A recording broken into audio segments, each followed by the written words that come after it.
In this lesson, we'll conduct a quick overview of the difference between the post and get method of transmitting form data. This topic will be explained in much more detail in the PHP section of the course. As we mentioned earlier in the course, the HTTP protocol facilitates communication between our web browser and server.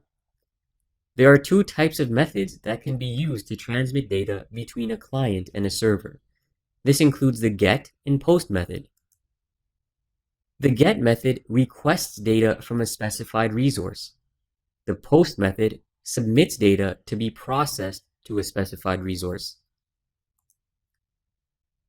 When using the get method, the name and value pairs from the form fields are sent in the URL string, as shown in this example. Here, we can see the values contained in the fname and lname field are attached to the end of the file name of our form action, send.php. The post method, on the other hand, sends the name and value pairs in the HTTP message body, as shown in this example.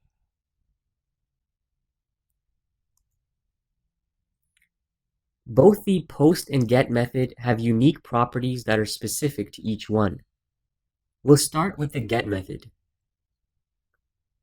Get requests can be cached, they remain in the browser history, they should only be used to retrieve data, they have length restrictions, they should never be used when transmitting sensitive data such as passwords, and they can be bookmarked. The post method, on the other hand, has no restrictions on data length, cannot be bookmarked, does not remain in browser history, and the requests are never cached.